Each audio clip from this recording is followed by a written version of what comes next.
सहारनपुर के किसान सब्जी की बड़े स्तर पर खेती करते हैं और बरसात के मौसम में देखा जाता है कि सब्जियों की खेती करने वाले किसानों को भारी नुकसान होता है। बरसात का पानी सब्जियों को एक ओर जहां फायदा पहुंचाता है, वहीं दूसरी ओर ज़्यादा पानी भरने से सब्जियों की फसल में गलन जैसी समस्याएं तेजी से बढ़ने लगती है। अक्सर देखा जाता है कि जिन किसानों ने अपनी सब्जी की फसल को खेतों में ऊंचाई या फिर मेड़ बनाकर उसकी बुआई की है, तो बरसात के मौसम में वह सब्जी की फसल सुरक्षित रहती है। लेकिन अगर किसानों के द्वारा ऐसे ही खेत में बखेर कर सब्जी की फसल लगाई गई है, तो बरसात के मौसम में ऐसी सब्जियों की फसल को बचाना बेहद मुश्किल हो जाता है। बरसात के मौसम में अगर किसान सब्जी से अच्छा उत्पादन लेना चाहते हैं, तो उसको सबसे पहले अपने खेतों में मेड़ बनाकर के अपनी सब्जी की फसल की बुआई करनी होगी, जिससे कि अगर बरसात होती है तो खेतों में पानी तुरंत बाहर निकल जाए और फिर ज़मीन में चला जाए। उसके बाद ज़मीन में कुछ ऐसे तत्वों का इस्तेमाल करना होता है जो पौधों को हल्की गर्मी देने का काम करें, उनको बीमारियों से बचाए, साथ ही उत्पादन को भी बरकरार रखें। सब्जी की फसल बहुत नाजुक फसल होती है, खासकर पत्तेदार सब्जियां बरसात में तेज़ी से ख़राब होती है। तो किसानों को किन चीज़ों का ध्यान रखते हुए अपने पत्तेदार सब्जियों में किन चीज़ों का बरसात के मौसम में इस्तेमाल करना है, उसको लेकर कृषि एक्सपर्ट पूरी जानकारी दे रहे हैं। बरसात के मौसम में बुआई से पूर्व उन खेतों का चयन करें सब्जियों में जहां पर पानी का भराव नहीं हो। अगर पानी का थोड़ा भराव है तो उसमें मेड़ पर, रिज में, ऊंचाई में ही सब्जी लगाएं, जिससे पानी का भराव ना हो। दो तरीके से पानी का भराव खेतों में देखा जाता है।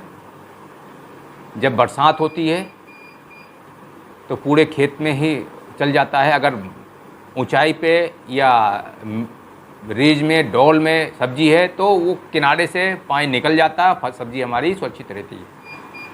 अगर पानी का भराव लगातार होता है तो इसमें क्या होता है कि गलन जैसी समस्याएं आती हैं। अब गलन जैसी समस्याओं से छुटकारा पाने के लिए ज़रूरत होती है कि ऐसे पानी का निकास होना ज़रूरी है, क्योंकि ऐसी कोई फफूंदीनाशी दवा नहीं है कि अगर हम उसमें डाल दें और पानी भरा हुआ है, अगर गलन बीमारी आई है तो वो रुक सके। इसलिए सबसे पहली बात है कि उस पानी को निकास करके बाहर कर दें, निकाल दें, जिससे पानी का बहाव ना हो। अगर होता है तो 1-2 दिन के अंदर वो पानी बाहर निकल जाना चाहिए।